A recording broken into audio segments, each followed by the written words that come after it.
Hello everyone, कैसे हैं आप सब। आई होप आप सभी लोग बहुत अच्छे होंगे। तो आज के इस क्लास में हम लोग यूपी बीएड 2021 के प्रीवियस ईयर पेपर के जो आर्ट्स स्ट्रीम का पेपर आता है, मतलब जिसमें 50 क्वेश्चन आते हैं पेपर सेकंड में, उसको सॉल्व करेंगे। इससे पहले वाले सेशन में हमने 2020 पेपर को देखा था। अगर आप लोग प्रीवियस ईयर पेपर लेना चाहते हैं, प्रिपरेशन करना चाहते हैं अच्छे तरीके से, मतलब आप कह लीजिए कि अगर आप 1 साल का पेपर लेते हैं तो उसमें 200 क्वेश्चन होते हैं, उसी तरीके से आप 10 ईयर का प्रीवियस ईयर पेपर ले सकते हैं हम लोगों से। आपको उसके लिए डिस्क्रिप्शन में नंबर है, आप वहां पे कांटेक्ट करके और एक मिनिमम अमाउंट पे करके आपको 10 year previous year paper with answer की मिल जाएगा। चलिए आज के इस सेशन को स्टार्ट करते हैं अपने फर्स्ट क्वेश्चन से, जो कि आप लोग यहाँ पे स्क्रीन पे दिख रहा होगा। लिखा है कि 1398 में 1398 ईस्वी में तैमूर ने भारत पर आक्रमण किया। उस समय तुगलक वंश का कौन सा शासक शासन कर रहा था, या आप कह सकते हैं कौन शासक था तुगलक वंश का। यहाँ पे दो चीज समझने वाली है कि देखिए इस क्वेश्चन में ही, क्योंकि होता क्या है कि यूपी बीएड में बहुत सारे क्वेश्चन रिपीट होते हैं। मैं आपको दिखाऊंगा कि जो 2020 में क्वेश्चन आए थे वो 2021 में भी आए हैं। जो 2021 में आए, हो सकता है इसमें 3-4 क्वेश्चन आपके 2022 में भी आए या आगे आते रहते हैं ऐसे। यहाँ पे एक चीज आप इस क्वेश्चन में ही एक चीज है कि 1398 में तैमूर ने भारत पर आक्रमण किया था, एक फैक्ट ऐसे ही इस क्वेश्चन में ही मिल गया। इसका जो राइट आंसर होगा, आप देख सकते हैं, अलाउद्दीन सिकंदर शाह, फिरोज तुगलक, नसीरुद्दीन महमूद शाह या शाहजहां मोहम्मद। तो या इसका राइट आंसर जो होगा वो नसीरुद्दीन मोहम्मद शाह होगा। और इसकी मृत्यु के बाद ही तुगलक वंश के बाद सैयद वंश आता है, ये आप एक फैक्ट याद रख सकते हैं। 52 देख लीजिए, 1919 में कांग्रेस के कोलकाता अधिवेशन में गांधी जी ने असहयोग आंदोलन का प्रस्ताव रखा। कुछ नेताओं ने इसका जोरदार विरोध किया। निम्न में से किस नेता ने इसका विरोध नहीं किया था। बहुत डिफिकल्ट क्वेश्चन है, यूजली ऐसे क्वेश्चन बनते नहीं है, लेकिन आपको इस क्वेश्चन में ध्यान देना है। इसका जो राइट आंसर हो जाएगा, ऑप्शन आप देख लीजिए, सी आर दास, एनी बेसेंट, मदन मोहन मालवीय जी और सी राजा गोपालाचारी। तो सी राजा गोपालाचारी जो है ये राइट आंसर हो जाएगा, ये आप ध्यान दीजिएगा। उसके बाद जो नेक्स्ट क्वेश्चन 53 है, आप लोगों की स्क्रीन पे है।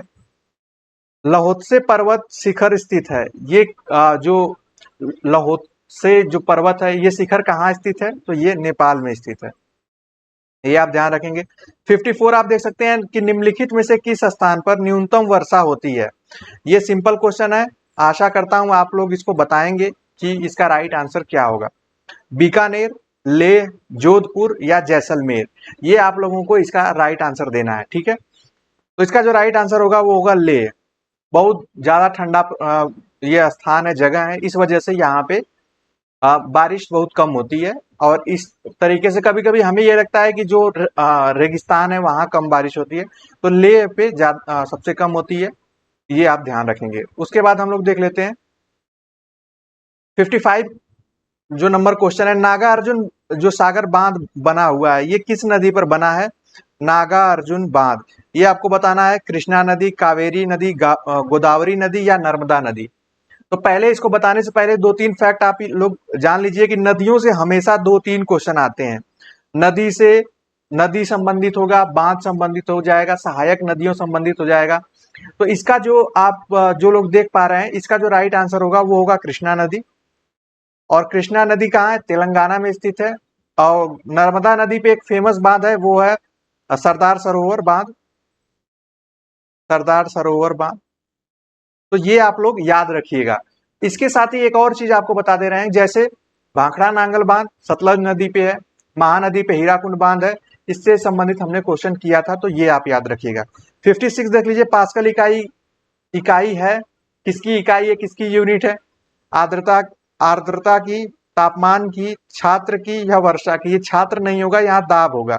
तो ये क्वेश्चन वैसे गलत हुआ, लेकिन अगर यहाँ दाब लिखा होता तो वो राइट आंसर होता। उसके बाद हम लोग देखेंगे अपने नेक्स्ट क्वेश्चन को। एंजाइम मूलतः है, एंजाइम क्या होते हैं उसके बारे में हम यहाँ जानेंगे। जैसा कि पिछले क्लास में ये पहला ही क्वेश्चन था एंजाइम, तो एंजाइम एक तरीके का प्रोटीन है जो कि हमारे पाचन क्रिया में सहायता प्रदान करता है। तो इससे संबंधित हमने प्रश्न पहले कर लिया, तो राइट आंसर प्रोटीन हो जाएगा। उसके बाद आप देख लीजिए 58 है, निम्नलिखित में से किस विद्वान ने समाजवाद का समर्थन किया है। Robert Owen, Pierre, Henri Claude या कार्ल मार्क्स। तो जो कार्ल मार्क्स है वो समाजवाद साम्यवाद का पिता भी है और उसने अ, अपना पूरा समर्थन समाजवाद को किया है। तो Karl Marx will be the right answer. योग दर्शन के प्रवर्तक हैं, योग दर्शन, सांख्य दर्शन, ये हमने पिछले 2020 में भी देखा था क्वेश्चन। सांख्य था, न्याय दर्शन था। तो पतंजलि पतंजलि मुनि जो है योग दर्शन के प्रवर्तक हैं। कपिल जो यहाँ पे कपिल मुनि है, ये सांख्य दर्शन के, जो सांख्य दर्शन था उसके प्रवर्तक हैं, ये आप ध्यान रखिएगा। 60 नंबर क्वेश्चन आप लोगों के स्क्रीन के सामने है। विश्व जो स्वास्थ्य संगठन का मुख्यालय कहाँ है? WHO का मुख्यालय पूछा है, ठीक है। तो WHO का जो मुख्यालय है वो है जेनेवा। जेनेवा कहाँ है? एक स्विट्जरलैंड का शहर है, ये आप लोग याद रखिएगा। 61 आप देख लीजिए, सामान्य कार्य के लिए सामान्य वेतन भारत के संविधान में सुनिश्चित किया गया है। तो भारत के संविधान में ये किस आप कह सकते हैं कि ये फंडामेंटल राइट्स में दिया गया है। फंडामेंटल ड्यूटीज मतलब मौलिक अधिकार, मौलिक कर्तव्य, राज्य के नीति निर्देशक तत्व या आर्थिक अधिकार में दिया गया है। तो इसको गेस करेंगे, इसका जो राइट आंसर होगा आप लोग बताएंगे एक बार। सिंपल है, वो राज्य के नीति निर्देशक तत्व में दिया गया है, डीपीएसपी में। और डीपीएसपी के 39 के डी में समान, ये हालांकि ये पुरुष और महिला के अगर एक सेम नेचर का वर्क करते हैं तो उनके लिए समान वेतन होना चाहिए, इसकी बात ये कहता है। एगमार्क से संबंधित पिछले भी सेशन में क्वेश्चन था। एगमार्क है या एगमार्क क्या है, ये हमें बताना है। तो क्या एगमार्क का मतलब अंडा उत्पादन हेतु एक सहकारी समिति है। कंफ्यूज करने के लिए आप देख सकते हैं। गुणवत्ता गारंटी की मोहर है। कृषकों की एक सहकारी समिति या अंडों की एक विनियमित मंडी है। राइट आंसर इसका मैंने पिछले क्लास में बताया था, ये गुणवत्ता गारंटी की मोहर है। अगर ये जिस प्रोडक्ट पे लगी रहती है तो हम ये मानते हैं कि ये प्रोडक्ट अपने मानकों पे खरा होगा या सरकार ने इसको ये तभी इसको ये एक मार्क प्रोवाइड किया है। ये एक तरीके की मुहर आप समझ सकते हैं। अब हम अगला क्वेश्चन देख लेते हैं। यहाँ पे मैं थोड़ा सा इसको स्क्रॉल कर दे रहा हूँ। हाँ, आप देख पाएंगे 63 आप देख लीजिए। ये काफी अच्छा क्वेश्चन है और अभी ट्रेंडिंग भी रहता है हमेशा के लिए। ये है, भारतीय संविधान का कौन सा अनुच्छेद जो है संवैधानिक विवाद में सर्वोच्च न्यायालय के अपीली क्षेत्राधिकार से संबंधित है। जब भी विवाद होते हैं, चाहे हाई कोर्ट कोई ऐसा फैसला दे देता है तो सुप्रीम कोर्ट उस फैसले को चाहे तो खुद ले सकता है, स्वतः उसको संज्ञान ले सकता है, ऐसा आप कह सकते हैं। इसका जो राइट आंसर होगा वो होगा 134A और 132 को मिलाकर इसमें दिया गया है। इसके बाद एक क्वेश्चन ये आपके इकोनॉमिक्स से आता है, काफी फेमस है, कई बार रिपीट होता है। पूर्ति अपनी मांग का स्वयं सृजन करती है। ये मार्केट से रिलेटेड एक स्टेटमेंट है जो कि जिसने दिया उनका नाम है जेबी से। जेबी से इन्हीं का स्टेटमेंट है, इसको से स्टेटमेंट भी कहते हैं। और ये है कि पूर्ति अपनी मांग का स्वयं सृजन करती है। उसके बाद आपको इसमें इकोनॉमिक्स एक और क्वेश्चन मिलेगा। अर्थशास्त्र में श्रम की परिभाषा के अनुसार, जैसे श्रम क्या है उसकी परिभाषा के अनुसार आप देख सकते हैं, इसका जो राइट आंसर होगा वो आप देख लीजिए, वो होगा श्रम को श्रमिकों से अलग नहीं किया जा सकता, ये इसका राइट आंसर होगा। अब उसके बाद हम लोग देखते हैं 66 नंबर क्वेश्चन को। व्यक्तित्व को अंतर्मुखी तथा बहिर्मुखी श्रेणी में विभक्त किया है। ये साइकोलॉजी से भी क्वेश्चन है और ये टीचिंग एप्टीट्यूड में भी आता है। तो यहाँ पे अंतर्मुखी, जैसे कि मनुष्य का व्यक्तित्व मुख्यतः 2 या मैक्सिमम 3 माना जाता है, अंतर्मुखी, बहिर्मुखी और उभयमुखी। तो ये तीनों जो विभक्त किया है या ये दोनों श्रेणी जो विभक्त की है वो यूंग ने की है, ये आप ध्यान रखेंगे। जिसको हम कहते हैं इंट्रोवर्ट, एक्सट्रोवर्ट, एम्बीवर्ट, ये इससे आप लोग को आइडिया लग गया होगा मैं किसकी बात कर रहा हूँ।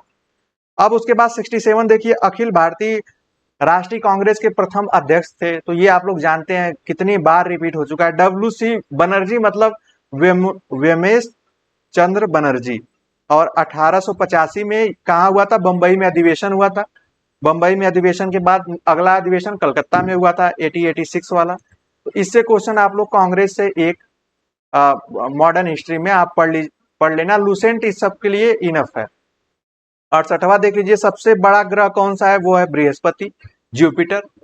उसके बाद 69 आप देखेंगे कि दिल्ली के किस सुल्तान को उसकी उदारता के कारण लाख बख्श पुकारा जाता है या कहा जाता है, ये हमें बताना है। तो जो इसका राइट आंसर होगा वो होगा कुतुबुद्दीन ऐबक। इतिहासकारों ने उसे लाख बख्श की मतलब ये माना है कि वो उदारता थी और वो काफी उदार था और इनाम ऐसे तरह के उसके इतिहास में उसके मिलते हैं व्यक्तित्व को लेकर, तो लाख बख्श की उसको उपाधि दी गई थी। 70 नंबर देख सकते हैं आप कि पृथ्वी की सतह से सबसे अधिक जो नजदीक परत है वो कौन सी है? क्षोभ मंडल, मध्य मंडल, आयन मंडल या क्षोभ सीमा जो है। तो आपको पता है कि जो क्षोभ मंडल है ये सबसे निचली परत है। उसके बाद एक काफी अच्छा क्वेश्चन है, पॉलिटिकल साइंस से क्वेश्चन ही है। मैंने आपको सिलेबस बताया था कि उसमें कभी कभार एक दो क्वेश्चन आते हैं, तो वो हमें ध्यान देना है। आप यहाँ देख सकते हैं क्वेश्चन है आप लोगों के स्क्रीन के सामने कि राज्य जो है, राज्य के मुख्यतः कितने तत्व होते हैं, ये बताना है। मतलब राज्य कितने तत्वों से मिलकर बना है? वो बना है 4 तत्वों से। वो कौन कौन से तत्व हैं चारों? पहला है, आप कह सकते हैं जनसंख्या, आप इसको लिख लीजिएगा। जनसंख्या मैं बोल दे रहा हूं, यहां पे हो जाएगा निश्चित भूभाग, या भूभाग लिख दे रहे हैं, ये निश्चित होना चाहिए। एक सरकार होनी चाहिए और संप्रभुता होनी चाहिए। संप्रभुता मतलब कि वो अपने निर्णय खुद ले सके, ऐसे समझ सकते हैं आप उसको। यहाँ पे 73 नंबर क्वेश्चन, अच्छा इससे पहले क्वेश्चन है 72, उसको हम लोग देख लेते हैं। 72 जो नंबर क्वेश्चन है वो है अद्वैत वेदांत के प्रतिपादक थे। तो अद्वैत वेदांत के प्रतिपादक जो थे वो थे शंकराचार्य, ये आप लोग याद रखिएगा। 73 आप देखिए कि निम्नलिखित में से किस नदी या कौन सी नदी दक्षिण से उत्तर की ओर प्रवाहित होती है? मतलब कि अगर ये हम बना दें तो ये कुछ इस तरीके से प्रवाहित होती है, और वो है आपको बताना है बेतवा, कावेरी, गोदावरी या कृष्णा। मुख्यतः नदियां जो हैं वो नॉर्थ से सॉरी यहाँ नॉर्थ से साउथ, साउथ की तरफ, मैं इसको फिर से बना दे रहा हूं, हो सकता है कुछ लोग कमेंट करने लगे कि सर आपने वो गलत बना दिया था। नॉर्थ साउथ, यहाँ हो जाएगा ईस्ट और ये हो जाएगा वेस्ट। तो मैक्सिमम जो नदियां हैं वो नॉर्थ से बहती हुई साउथ आती हैं, लेकिन बेतवा उल्टा बहती है। इसका राइट आंसर बेतवा होगा। और बेतवा जो है ये हमीरपुर में यमुना नदी से मिलती है, जो हमने नदियों की क्लास किया था उत्तर प्रदेश की प्रमुख नदियों से, तो उसमें हमने इस क्वेश्चन को काफी अच्छे से किया था। अब एक लास्ट का 75 जो अभी से लास्ट नहीं 75 देखिए, संवाद कौमुदी के पत्र के संपादक थे। ये पिछले सेशन में भी हम लोगों ने किया था। और संवाद कौमुदी के आप सभी लोग जानते हैं बहुत फेमस ऑप्शन आप देख लीजिए, ईश्वर चंद्र विद्यासागर, रविंद्रनाथ टैगोर, राजा राम मोहन राय या बंकिम चंद्र चटर्जी। तो इसका जो राइट आंसर होगा वो होगा राजा राम मोहन राय, इसके संपादक थे। इन्होंने एक और अखबार लिखा था और ये भी काफी फेमस है, एग्जाम में आता है, मीरात उल अखबार। तो ये आप लोग याद रखिएगा, ठीक है, मीरातुल अखबार। उसके बाद हम लोग देखते हैं नेक्स्ट क्वेश्चन को। 75 नंबर क्वेश्चन देख लीजिए आप लोग यहाँ पे। अनुसूचित जातियों और अनुसूचित जनजातियों के लिए लोकसभा और राज्य के विधानसभाओं में सीटों के आरक्षण का प्रावधान किस संविधान संशोधन में किया गया है? इससे, ये पॉलिटी का एक इंपॉर्टेंट क्वेश्चन है, इससे एग्जाम में हमेशा प्रश्न आते हैं। तो आप एक चीज तो पहले ध्यान रखिएगा कि संविधान में बात करें तो लगभग 3-4 जो अनुच्छेद है इससे संबंधित है। 330, 332 इनके आरक्षण से संबंधित है सीटों में SC ST के लिए। और 34 जो है वो पहले स्टार्टिंग में जोड़ा गया था कि 10 साल के लिए, और ये हमेशा बढ़ाया जाता है। ये आरक्षण स्टार्टिंग में सिर्फ 10 साल के लिए ऐड किया गया था, लेकिन ये हमेशा संविधान संशोधन से बढ़ाया जाता है। यहाँ पे जो क्वेश्चन लिखा है ये हालांकि पुराना क्वेश्चन हो चुका है। इसका जो नया होगा यहाँ के इस ऑप्शन में अब बता दें, अभी प्रेजेंट में इसको 2020 से 20 आखिरी हो रहा था, मतलब खत्म हो रहा था, तो इसको 2030 तक बढ़ाया गया है। और वो कौन सा संविधान संशोधन है? वो 104वां है। तो ये आप ध्यान रखेंगे। ये हो सकता, मतलब हालांकि 21 में पूछा तो है, लेकिन 21 तक संशोधन हो चुका था, तो ये पिछले के अकॉर्डिंग दिया है, ठीक है।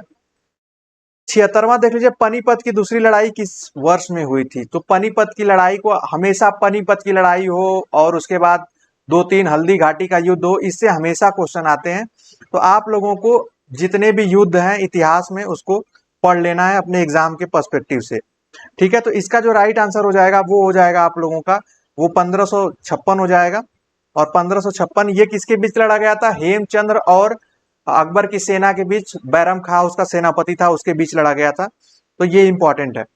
देखिए, भारत की 2011 की जनगणना के अनुसार सबसे कम जनसंख्या वाला राज्य है, सबसे कम जनसंख्या वाला राज्य कौन सा है? वो है अरुणाचल प्रदेश। अरुणाचल प्रदेश में सबसे कम घनत्व वाला भी राज्य कहा जाता है। वहाँ 11 आप कह सकते हैं 11, चाहे आप वहाँ व्यक्ति कह लीजिए, 11 व्यक्ति पर किलोमीटर स्क्वायर है। तो ये भी आप ध्यान दीजिएगा। देखिए, ये एक मॉडर्न हिस्ट्री का क्वेश्चन है, कई बार रिपीट होता है, और वो है स्वराज पार्टी की स्थापना किसने की थी? तो स्वराज पार्टी की स्थापना ये आपको बताना है। काफी सिंपल क्वेश्चन है। सुरेंद्रनाथ बनर्जी। देखिए, अभी हम लोग को ऑप्शन बोलने का समय नहीं है, हम लोग सीधे टिक करेंगे राइट आंसर को। आप ऑप्शन देख रहे हैं, पढ़ लीजिए। राइट आंसर जो होगा वो होगा CR दास और मोतीलाल नेहरू। इन लोगों ने स्वराज के हिसाब से, मतलब स्वशासन की मांग को लेकर इस एक राजनीतिक पार्टी की स्थापना की थी। 79, देखिए, भारत में नीति आयोग का गठन किस प्रधानमंत्री के काल में हुआ था? तो नीति आयोग मतलब आप लोगों को पता है कि योजना आयोग का नाम बदल के नीति आयोग रख दिया गया, और ये डेट थी 1 जनवरी 2015। और ये किसके कार्यकाल में हुआ? नरेंद्र मोदी, प्रधानमंत्री नरेंद्र मोदी जी के कार्यकाल में हुआ, ये आप ध्यान रखेंगे। उसके बाद क्वेश्चन नंबर 80 है, रूसी क्रांति किस वर्ष हुई थी? सबसे इंपॉर्टेंट है, रूसी क्रांति हो गया, इंग्लैंड की गौरवपूर्ण क्रांति हो गया। क्रांतियों से हमेशा एक एक क्वेश्चन आते हैं। तो 1917 में हुई थी। इसको बोल्शेविक क्रांति भी कहा जाता है, बोल्शेविक क्रांति भी कहा जाता है। इसको आप लोग याद रखेंगे, रूसी क्रांति, रशियन रेवोल्यूशन, ऐसे नाम से। हालांकि वो तो उसका इंग्लिश ही हो गया, ऐसे हम लोग उसको जानते हैं। आप देख लीजिए 81 नंबर जो क्वेश्चन है, भारतीय संविधान के किस अनुच्छेद की डॉक्टर BR अम्बेडकर ने भारतीय संविधान का हृदय और आत्मा कहा है? किस अनुच्छेद को कहा है? वो अनुच्छेद 32 है। संवैधानिक उपचारों का अधिकार जो है उसको इन्होंने संविधान की आत्मा कहा है। उसके बाद 82 है, ओजोन की परत का मुख्यतः कारक है।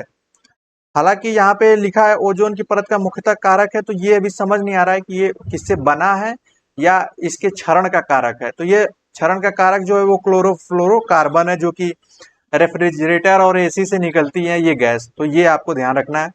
83 है, कथकली नृत्य का उद्गम किस राज्य में हुआ है?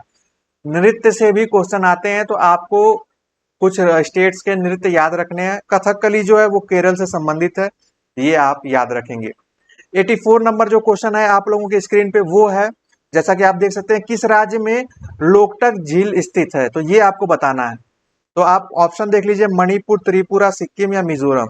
मणिपुर राइट आंसर हो जाएगा। नाबार्ड की स्थापना कब हुई थी? नाबार्ड की स्थापना 1982 में हुई थी। और ये कहाँ स्थित है? इसका मुख्यालय मुंबई में है। 1982 में प्रधानमंत्री कौन थी? इंदिरा गांधी जी थी। इसका कार्य क्या है नाबार्ड का? ये ग्रामीण विकास का एक बैंक है। ऐसे कृषि और ग्रामीण विकास के लिए एक बैंक बनाया गया, ऐसे आप समझ सकते हैं। 86 है, आधुनिक दर्शन का जनक किसे कहा जाता है? जो मॉडर्न फिलोसफी है उसके जनक है रेने डेकार्ट। इन्होंने कहा था कि नॉलेज को सुप्रीम बताया था, तो इसलिए यहाँ नॉलेज को सुप्रीम, इन्होंने नॉलेज एजुकेशन को सुप्रीम बताया था, और बताया था कि यही एक ऐसा अनिवार्य तत्व है। कुछ इस तरीके से इनकी अपनी फिलोसफी थी। 87 देख लीजिए, काली मिट्टी कौन सी फसल, काली मिट्टी में कौन सी फसल, जो काली मिट्टी के लिए उपयुक्त फसल है वो है कपास। काली मिट्टी में कपास उगाया जाता है, ठीक है। उसके बाद हम लोग इसके जो रिमेनिंग क्वेश्चन है उसको देख ले रहे हैं। देखिए, ये क्वेश्चन काफी कंफ्यूजिंग होगा। लिखा है सर्वाधिक खारा पानी किस झील में पाया जाता है? यहाँ पे ये नहीं लिखा है कि सर्वाधिक खारे पानी की बड़ी झील, छोटी झील, या भारत में या विश्व में। यहाँ पे लिखा है कि सर्वाधिक खारा पानी किस झील में पाया जाता है। तो मतलब वो वर्ल्ड की एक ऐसी झील है जिसमें अब तक का सबसे अधिक खारा पानी है। डेड सी, सांबर झील, ग्रेट सॉल्ट लेक या वान झील। तो इसका राइट आंसर जो होगा वान झील। ये माना जाता है 330% जो है यहाँ खारा पानी है। मतलब ये इतना जो वहां पे साल्टी वाटर है इतना परसेंट है, ठीक है। और ये कहाँ स्थित है? ये तुर्की या टर्की कह सकते हैं, वहां स्थित है। तो ये आप ध्यान रखेंगे। 89 देख लीजिएगा, रामानुजाचार्य का दर्शन जो है वो क्या है? आप ऑप्शन यहाँ देख सकते हैं। तो इसका जो राइट आंसर होगा वो होगा विशिष्टा द्वैतवाद। इसका राइट आंसर हो जाएगा 90 जो क्वेश्चन है, 90 नंबर क्वेश्चन जो है, मूल प्रवृत्ति की संख्या कितनी मानी जाती है? तो मूल प्रवृत्तियों की संख्या जो है वो 14 मानी जाती है। ये विलियम मैकडूगल ने ये दिया था। जैसे मूल प्रवृत्ति का मतलब जो मनुष्य की मूल प्रवृत्तियां होती हैं, चाहे डर, भय, खुशी और जो ईर्ष्या, ये सब मूल प्रवृत्तियां हैं। तो ये इनकी संख्या जो है वो 14 मानी जाती है विलियम मैकडूगल के अनुसार। तो ये आप याद रखिएगा। आगे की बात करें, 91 नंबर क्वेश्चन आप लोगों की स्क्रीन पे दिख रहा होगा। यहाँ पे है कि समाजशास्त्र का मुख्य उद्देश्य क्या है, ये आपको बताना है। तो यहाँ पे आप देखिए, इसका जो राइट आंसर होगा, समाज में क्रांति का परिवर्तन लाना, ऐसा बिल्कुल नहीं है। समाज की घटनाओं का नियंत्रण, ऐसा बिल्कुल नहीं है। इसका जो राइट आंसर होगा, समाज को समझना, सोसाइटी को समझना ही सोशोलॉजी का जो है वो मेन ऑब्जेक्टिव है। ये हो गया। 92 नंबर क्वेश्चन आप देख लीजिए यहाँ से। अंगूर से, यहाँ खराब लिखा है, इसको शराब समझिएगा, ये मिसप्रिंट होगा। शराब बनाने का उद्योग किस प्राकृतिक प्रदेश में महत्वपूर्ण है या वहां उपर्युक्त है? तो मानसूनी प्रदेश में क्या शराब बनती है, विषुवत प्रदेश में, शीतोष्ण प्रदेश में, या भूमध्य सागरीय प्रदेश में? तो इसका राइट आंसर होगा भूमध्य सागरीय प्रदेश में। इटली जो है वो शराब उत्पादन के लिए या शराब उद्योग के लिए विश्व प्रसिद्ध है। जो जगह है वो है इटली। ठीक है। अगला क्वेश्चन जो है 93 नंबर आप देख सकते हैं, आपकी स्क्रीन पे है। यहाँ पे लिखा है, किस वैदिक ग्रंथ में मंत्रों और देवताओं की प्रार्थना का संग्रह है? तो वैदिक ग्रंथ में आपको ऑप्शन चारों वेद दिए गए हैं। तो ऋग्वेद इसका राइट आंसर हो जाएगा। यजुर्वेद जो है, यजुर्वेद में कर्मकांड से संबंधित उल्लेख है। सामवेद में जो है ये गायन वादन से संबंधित मिलता है। तो ये आप ध्यान रखेंगे। 94 आप देख लीजिए। 94 नंबर जो क्वेश्चन है उस पर लिखा है कि वाहनों में साइड देखने के लिए किस दर्पण का प्रयोग किया जाता है? तो आप लोग हाई स्कूल में पढ़े होंगे, वो है उत्तल दर्पण। जो है वो होता कैसा है, एक थोड़ा सा उभार होता है। ठीक है। उससे होता क्या है कि दूर की चीजें एक पास मतलब दिखती भी हैं, और साथ ही दूर की चीजें भी उसको थोड़ा सा बड़ी दिखती है, मैग्नीफायर होता है एक तरीके से, आप ऐसा समझ सकते हैं उसको। 94 आप देखेंगे, कैंपोज जो चारागाह है, हमेशा ये ग्रासलैंड से क्वेश्चन आते हैं। जो विश्व प्रसिद्ध चारागाह हैं उनसे संबंधित क्वेश्चन आते हैं। इनसे हो गया, जल धाराओं से क्वेश्चन आते हैं, ये आप याद रखिएगा। जो कैंपोस चारागाह है वो कहाँ स्थित है? ये दक्षिण अमेरिका में है। दक्षिण अमेरिका में ही पैम्पास है, पैम्पास है। प्रेरी का घास में, जो प्रेरी के घास का मैदान है वो है उत्तरी अमेरिका में। तो ये आप याद रखिएगा। 96 देख लीजिए, राष्ट्रीय युवा दिवस कब मनाया जाता है? तो राष्ट्रीय युवा दिवस जो है वो 12 जनवरी को मनाया जाता है। स्वामी विवेकानंद के जयंती के उपलक्ष्य में इसको 1984 में ये मनाना स्टार्ट किया गया था।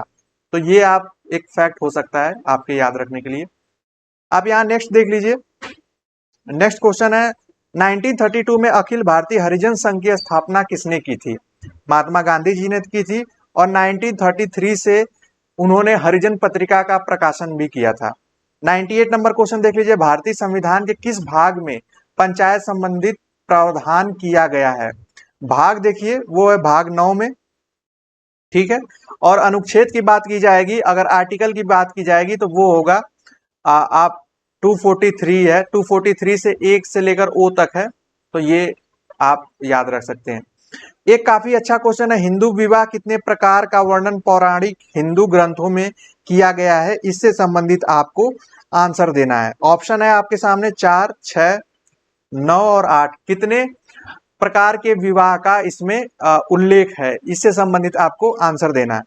तो इसका जो राइट आंसर हो जाएगा वो हो जाएगा 8 प्रकार के।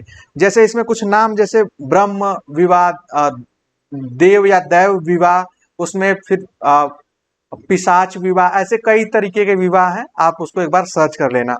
उसमें असुर विवाह, प्रजापति या प्रजापत्य विवाह, ऐसा करके विवाह आता है। लास्ट क्वेश्चन जो है इस सेशन का, वो भारत में कितने उच्च न्यायालय हैं, इससे संबंधित भी क्वेश्चन आता है। तो अभी प्रेजेंट में जो नंबर ऑफ हाई कोर्ट्स हैं वो हैं 25। 25 will be the right answer. I hope आपको आज का ये जो सेशन था ये समझ में आया होगा। इसमें प्रैक्टिस सेशन हमने बहुत ही कम समय में इसको सॉल्व करने की कोशिश की है और इसको जानने की कोशिश की है। मैं लास्ट में फिर एक बार बताऊंगा कि अगर आप इसका previous year paper PDF form में चाहते हैं, साथ ही साथ अगर आप इसके आंसर की भी चाहते हैं, तो वो आप हमारे कांटेक्ट नंबर पे कांटेक्ट करके आप इसको ले सकते हैं। तो आज के लिए सिर्फ इतना ही, फिर मिलते हैं नेक्स्ट अपडेट में और भी इंपॉर्टेंट क्वेश्चंस और प्रैक्टिस सेट के साथ। तब तक के लिए bye bye, take care and keep watching.